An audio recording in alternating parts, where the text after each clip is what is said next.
Fala, meus queridos, tudo bem com vocês? Professor Diego aqui do seu canal de Química no YouTube e o canal Sala da Química. Hoje nós teremos nosso penúltimo vídeo dessa mega sequência de videoaulas de revisão de Química para a prova do Enem. E hoje, galerinha, nós vamos revisar um tema que certamente estará na sua prova. Um dos assuntos de Química que mais caem na prova do Enem, reações orgânicas. O que eu vou ver com vocês hoje, meus queridos? As 10 reações orgânicas que mais têm chance de cair na prova do Enem. E então, meus queridos, já vai deixando logo o seu like.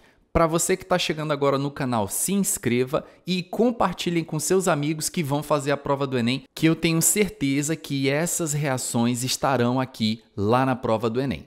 Vamos que vamos, moçada? Bom, primeira reação importantíssima para a prova do Enem. Oxidação de álcoois. Preciso que você lembre basicamente dessas 3 sequências aqui, tá ok? Lembrando que nosso vídeo aqui é revisão, tá bom? Vamos lá. Álcool primário, quando sofre oxidação, ele se transforma num aldeído e o aldeído, quando oxida, vira um ácido carboxílico. Coloquei um exemplo aqui, ó. Nós pegamos o etanol, que é um álcool primário, que a hidroxila está ligada a um carbono primário, e nós fizemos a oxidação dele. Oxidação na química orgânica é sinônimo de ganho de oxigênio e ou perda de hidrogênio. Então, nesse caso, o que nós fizemos aqui? Ó, tiramos um hidrogênio do carbono e um hidrogênio da hidroxila e colocamos uma ligação dupla.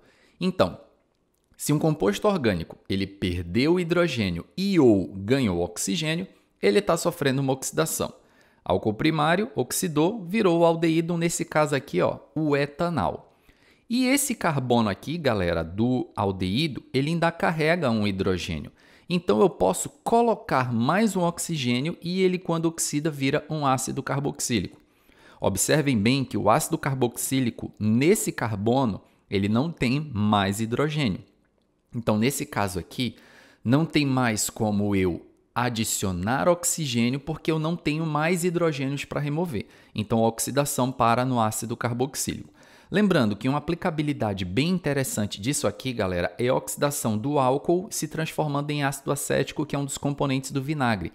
Uma das questões clássicas envolvendo isso aqui é o envelhecimento dos vinhos. Se você coloca o vinho para envelhecer de maneira errada ocorrer a entrada de oxigênio na garrafa, o gás oxigênio ele pode oxidar o álcool do vinho e ele vai se transformar em ácido acético, que é um composto de sabor azedo. E aí nós dizemos que o vinho azedou, ok? Vamos lá então, galerinha. Álcool secundário só tem uma sequência de oxidação. O álcool secundário, quando oxida, ele se transforma numa cetona. Tá aqui o exemplo, ó. A gente tem aqui um álcool secundário, hidroxila ligada a um carbono secundário, oxidou, se transformou numa cetona. Observem que o carbono da carbonila não tem mais hidrogênio para eu remover hidrogênio e adicionar oxigênio. Portanto, a oxidação de um álcool secundário, ela definitivamente para numa cetona. Agora, o álcool terciário, ele não sofre processos de oxidação convencional, ele não oxida. Por qual motivo? Olhem bem esse exemplo que eu coloquei aqui. Nós temos o álcool tercibutílico. Observem que a hidroxila está ligada a um carbono terciário e esse carbono terciário não tem hidrogênio. Como é que eu vou remover hidrogênio desse carbono para acrescentar oxigênio se de fato não existe hidrogênio no carbono que carrega a hidroxila? Portanto, o álcool terciário não sofre processos de oxidação convencionais. Tudo tranquilo aí, meus queridos? Oxidação branda e enérgica de alcenos. Primeira coisa que a gente precisa saber. Uma reação de oxidação ela é caracterizada pela presença de um agente oxidante. Normalmente, nas reações de oxidação de alcenos ou alcinos, é utilizado permanganato de potássio, que é o KMnO4, ou dicromato de potássio, que é o K2CR2O7. Ambos fazem exatamente o mesmo efeito. O importante é você entender e saber identificar quando é oxidação branda e quando é enérgica. A oxidação branda ela vai precisar, logicamente, do agente oxidante. O meio vai ser levemente básico e a frio, ou seja, oxidação branda pede condições brandas. A oxidação enérgica ela é algo mais forte. Esse nome enérgica sugere alguma coisa que é mais forte. Então, na oxidação enérgica, nós vamos ter também um permanganato de potássio, só que nesse caso meio fortemente ácido e a quente. Então, isso caracteriza a oxidação enérgica. Nesse primeiro caso aqui, meus queridos, vocês estão vendo que o que basicamente eu tenho é uma oxidação branda. A oxidação branda ela é tão fraquinha, que ela só quebra a ligação π. Ela não consegue quebrar a ligação sigma. E aí o resultado disso aí é que quando a gente quebrar essa ligação sigma, a nossa molécula vai ficar o seguinte, ó, sem a ligação sigma. Perdão, sem a ligação π. H3C, C, aí aqui embaixo CH3, fica a sigma, tá bom? Só quebra a ligação π, somente a π vai ser quebrada. Aí aqui a gente vai ter C, aqui H, e aqui na outra pontinha um CH3, tá? Nós vamos ter isso aí. Aí vocês perceberam que ficou faltando, logicamente, uma valência para o carbono. Como a oxidação é ganho de oxigênio, a gente completa esse espaço vazio aqui, ó, com uma hidroxila. Então, o composto ele vai ganhar oxigênio, vai ganhar uma hidroxila. Então, nesse caso aqui, nós vamos produzir um diálcool. Então, já sabe, oxidação branda de alcenos irá produzir álcoois, ok, meus queridos? Agora, a oxidação enérgica, ao contrário, ela é bem mais forte. Ela não somente quebra a ligação sigma, como ela quebra também a ligação π. E aí, quando você quebrar a ligação π, você vai ter a molécula dividida em duas metades, que vai ficar o seguinte, ó. A metade esquerda, como se você partisse a molécula em dois pedaços, tá? A metade esquerda vai ficar isso aqui, ó, tá? Quebrei a ligação dupla, ficou essa metade esquerda. Mas a metade da direita, galerinha, vai ficar isso aqui. Só que deixa eu logo falar um detalhe para vocês. Na oxidação enérgica, o hidrogênio, no final da reação, ele sempre se transforma em hidroxila. Então, se você tiver hidrogênio ligado ao carbono da dupla, na oxidação enérgica, no final, ele vai se transformar numa hidroxila. Então, tem hidrogênio ligado ao carbono da dupla, na oxidação enérgica, no final ele vira uma hidroxila. Tudo bem, meus queridos? E aí, logicamente, por se tratar de uma oxidação, o vazio aqui da ligação dupla, ó, você completa com o oxigênio. Então, nesse caso, nós produzimos aqui uma cetona e nós produzimos um ácido carboxílico. Mais um exemplo para você se recordar aí de oxidação enérgica, ok? Dá uma olhada nesse último exemplo aqui, meus queridos. Oxidação enérgica, ó, meio ácido, aquecimento. Oxidação enérgica, lembra que é aquela fortona, que a gente quebra a ligação π e a ligação sigma. Quando a gente quebrar, como é que vai ficar a metade esquerda dessa molécula? Vai ficar CH3C, aí aqui embaixo CH3 dupla, mais metade direita dupla C, opa, olha aqui, ó, 2 hidrogênios ligados ao carbono da dupla. Os 2 hidrogênios no final vão se transformar em hidroxilas, ó. Então, hidroxila, hidroxila. O vazio aqui da ligação dupla a gente sempre completa com oxigênio, tá ok? Só tomem cuidado, meus queridos, que nesse caso nós tivemos o seguinte, ó. Nós produzimos aqui uma cetona, ok? E nesse caso aqui, galerinha, à direita, esse composto aqui, ó, ele é um composto inorgânico. Ele é o ácido carbônico, ele é o H2CO3. E o H2CO3, vocês devem se lembrar que ele é um ácido instável. Pelo fato dele ser instável, ele tende a se decompor em CO2 e água. Portanto, todas as vezes que você tiver um alceno que tenha 2 hidrogênios ligados ao carbono da dupla, quando ele oxidar, os 2 hidrogênios vão virar 2 hidroxilas. Isso vai originar o ácido carbônico. Ácido carbônico é instável e vai se decompor em CO2 e água. Portanto, o produto efetivo da reação é cetona, CO2 e água. Um detalhe importante, galerinha, é que essa transformação em CO2 e água, ela sempre vai acontecer quando o teu alceno tiver 2 hidrogênios ligados ao carbono da dupla. E a gente está falando de alceno terminal, alceno de ponta de cadeia. Todo alceno de ponta de cadeia vai ter 2 hidrogênios e na hora que esses hidrogênios oxidarem, vão virar hidroxilas e no final isso vira CO2 e água. Beleza, galerinha? Deu para lembrar a oxidação branda e enérgica de alcenos? Então vamos que vamos. A ozonólise, galerinha, ela é uma reação que ela é muito parecida com a oxidação enérgica. Ela lembra muito a oxidação enérgica. Pelo seguinte fato, ó, a ligação dupla ela é quebrada. Tanto a sigma quanto a π, elas são quebradas. E aí, quando você quebra, você logicamente vai dividir a molécula em duas metades.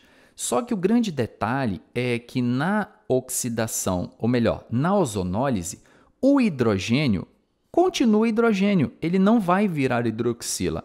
É isso que diferencia a ozonólise da oxidação enérgica.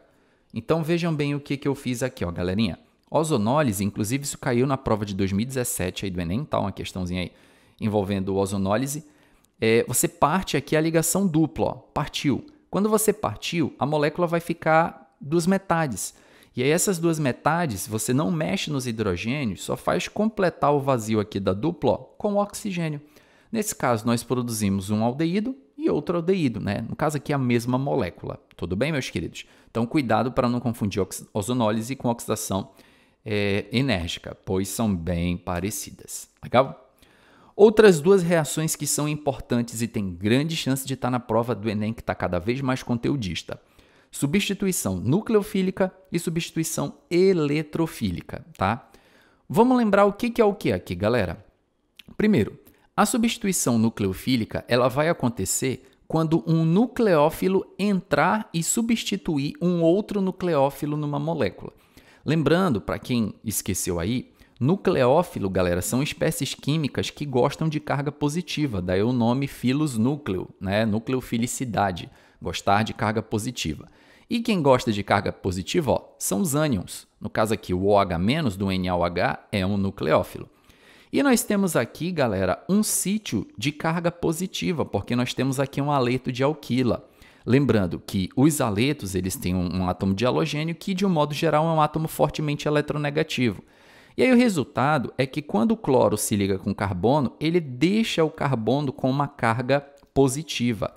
E aí a hidroxila, que se amarra em carga positiva, ela vai fazer um ataque nucleofílico. A gente chama isso de ataque nucleofílico. Ataque nucleófilo.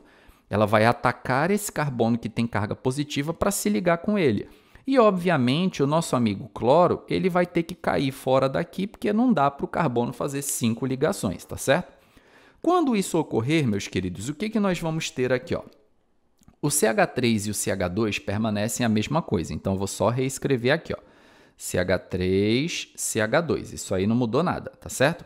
Só que vocês viram que o cloro saiu e a hidroxila entrou no lugar dele. Por isso, o produto da nossa reação seria um álcool. E, obviamente, o cloro, quando sair daqui, se junta com sódio e o subproduto da reação será o NaCl. Então, nós formamos aqui um álcool e cloreto de sódio. Você vai saber que uma reação ela é de substituição nucleofílica quando você tiver uma espécie com carga elétrica negativa e na molécula que está reagindo tiver algum sítio com carga positiva. Então, quando isso acontecer, você está diante de uma reação de substituição nucleofílica, tá bom?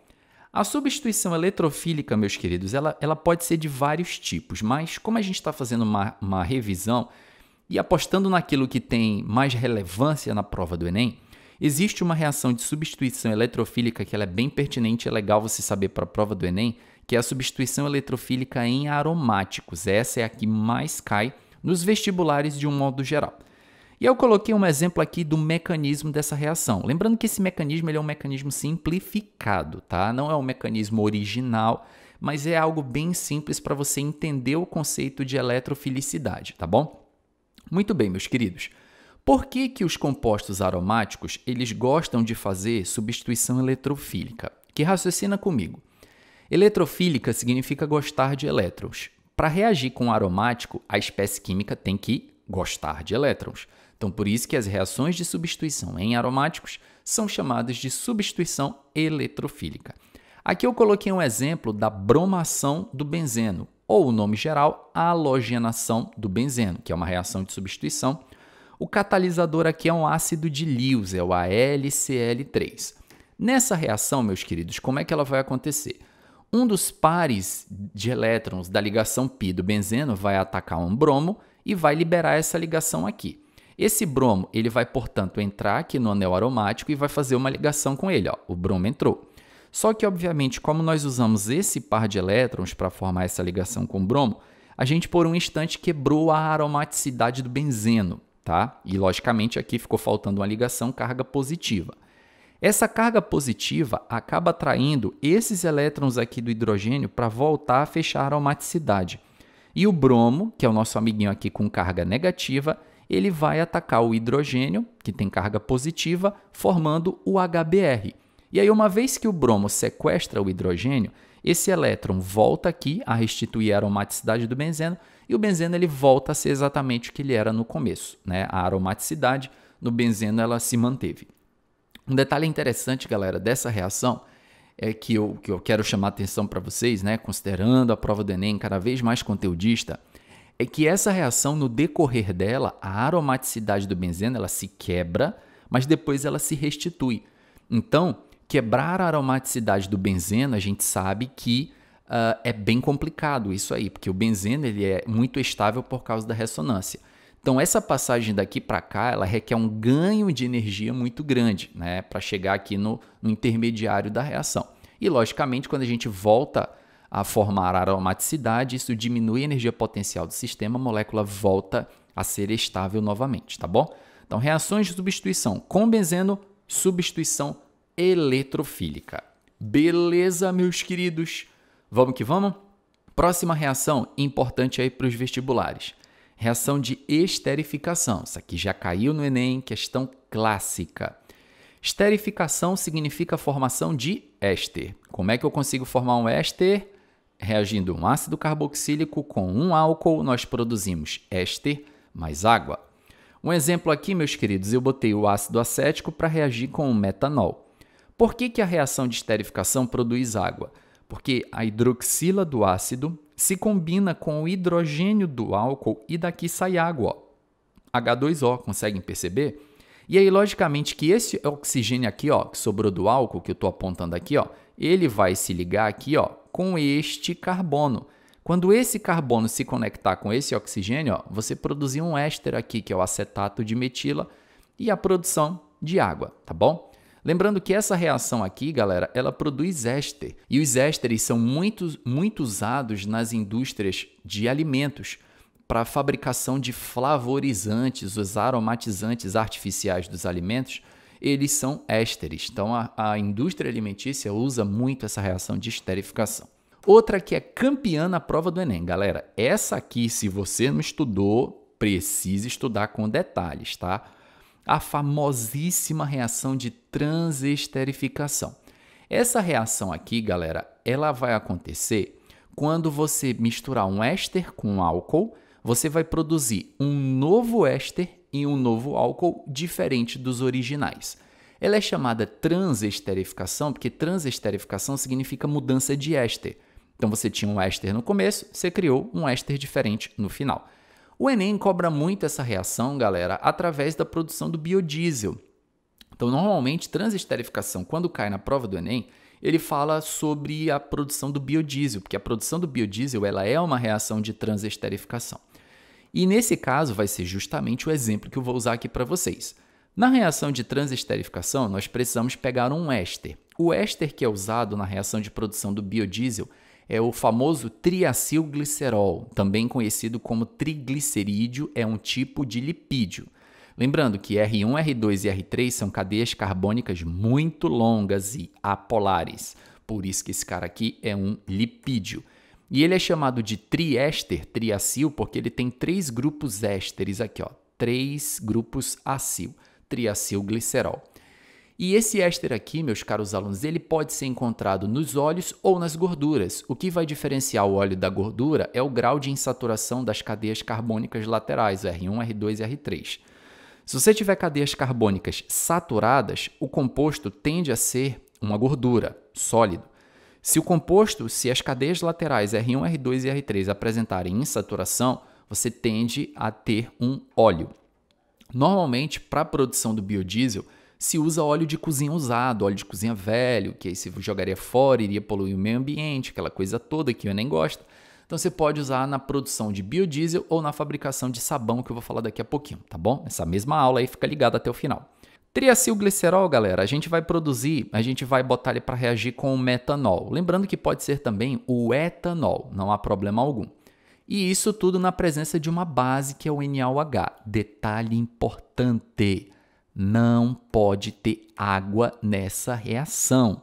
Anote esse detalhe e eu vou já te contar o segredinho do porquê disso aí, tá bom? Vamos lá então, meus queridos. O que vai acontecer basicamente aqui é o seguinte, ó. Nós vamos quebrar essas ligações aqui, ó, do éster, do triacilglicerol, e cada grupo desse aqui à esquerda, ó, CH2, CH e CH2, vocês estão vendo esse grupinho aqui à esquerda? Vocês estão vendo 3 moléculas de álcool, né? Aqui eu tenho 3 hidroxilas. Eu vou dar uma hidroxila para cada carbono desse aqui, ó. Uma hidroxila eu vou dar para esse carbono. A outra hidroxila eu vou dar para esse carbono. A outra hidroxila eu vou dar para esse carbono. E nós vamos formar aqui, galerinha, na pontinha direita, o glicerol, que ele não é o produto principal. Ele é o subproduto da reação. Lembrando que glicerol é a mesma coisa que glicerina. E muito provavelmente você já ouviu falar que esse cara aqui, ele é matéria-prima para a produção de sabões, sabonetes, shampoos, cremes, hidratantes. A glicerina ela é base para uma porrada de coisa aí que as indústrias de cosméticos, enfim, produzem, tá bom? Então esse cara aqui ele não é jogado fora não, ele é aproveitado, tá bom? Então o glicerol tem várias aplicações. E aí, meus queridos, aqui na parte direita do nosso óleo, nossa gordura, cada oxigênio desse aqui, ó, que ficou faltando uma ligação, eu vou pegar o grupo metil e vou colocar para se ligar com esse oxigênio aqui, ó. Então, vem um metil e se liga com esse oxigênio. Aí a gente produz um éster. Vem outro metil, se liga com esse oxigênio, a gente produz outro éster. Vem esse metil, liga com esse outro oxigênio, a gente produz outro éster. Então, vocês perceberam que nós produzimos 3 moléculas de éster. E essas moléculas aqui representam o biodiesel. Ei, professor, posso concluir então que o biodiesel é um éster? Sim, inclusive o Enem já até perguntou isso, tá, meus queridos? Qual é a função orgânica do biodiesel? O biodiesel é um éster. Uma coisa que eu quero te falar, que dificilmente você vai ouvir por aí algum professor te contando, então segredinho nosso, muitos alunos me perguntam assim: Professor, já que o biodiesel é um éster e o óleo de cozinha também é um éster, por que o caminhão não queima óleo de cozinha, já que é tudo éster? E aí, meu caro aluno, você saberia responder isso aí? Seguinte, o óleo de cozinha, isso aqui é uma única molécula. E esse R1, R2 e R3 tem uma cadeia carbônica muito grande. E aí o resultado disso aí é que os motores não conseguem queimar uma molécula que tem uma cadeia carbônica gigantesca, uma massa molar muito elevada.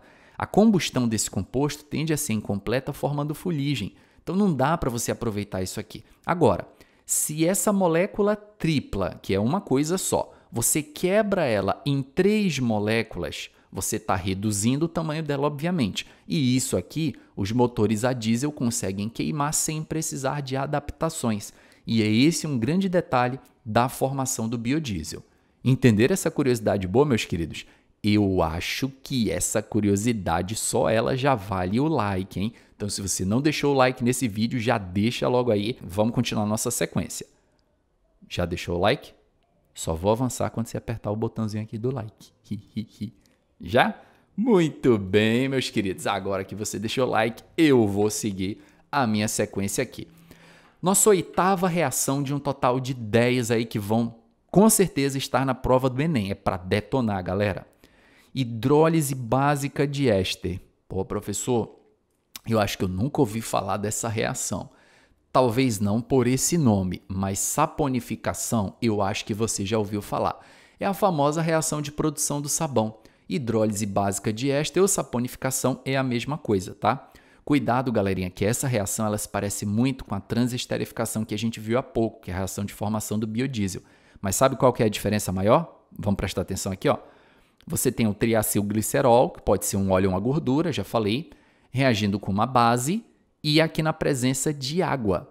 Só que você deve lembrar que na reação de transesterificação, ó, não tinha água.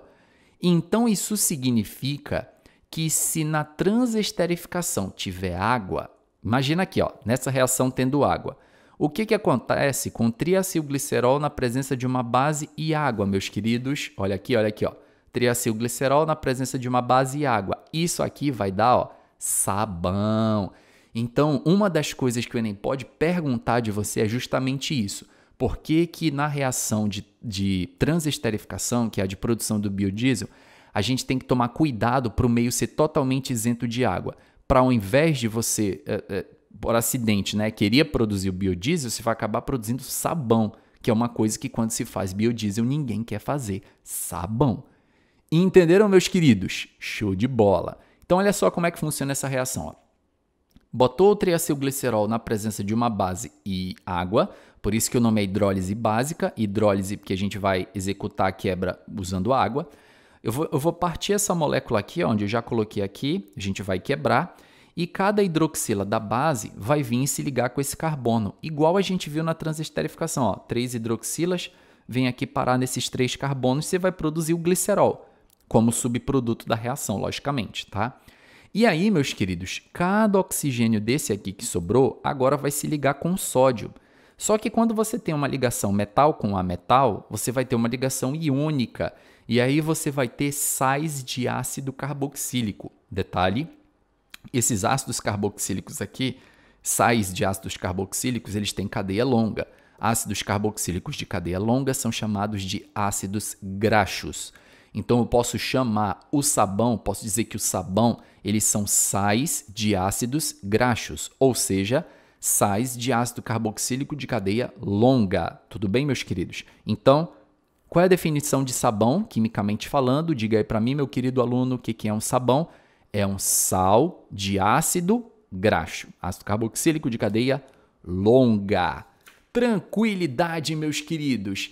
E vamos lá fechar a nossa revisão de reações orgânicas por hoje.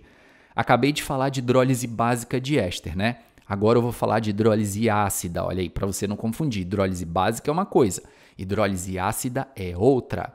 Vou dar uma dica aqui bacana para você lembrar, ó. Presta atenção, aqui essa dica bacana. Como é que é a hidrólise ácida de éster? Você vai pegar um éster na presença da água e meio ácido, obviamente. Essa reação vai produzir um ácido carboxílico e um álcool. Pô, professor, mas tem que decorar mais uma reação, eu não aguento mais, pelo amor de Deus. Faz assim, ó. Olha essa reação ao contrário. Olhou? Ácido carboxílico com álcool produzindo éster e água. Peraí, isso é reação de esterificação, não é? Pois é, meu caro aluno. A hidrólise ácida de éster é o contrário da esterificação. Pronto, é só você lembrar isso, ó. Ácido com álcool, éster e água. Éster com água, ácido e álcool. É o inverso. E aí, meus queridos, para mostrar para vocês como é que funciona aqui a paradinha, ó, vejam aqui esse éster, tá? Que é o acetato de metila. Na presença da água, eu escrevi água desse jeito para ficar mais fácil aí da galera enxergar, ó, HOH. A gente vai tirar o grupo metila daqui, ó, e vamos colocar um OH, tudo bem? A gente pega o OH e coloca aqui no lugar do grupo metila.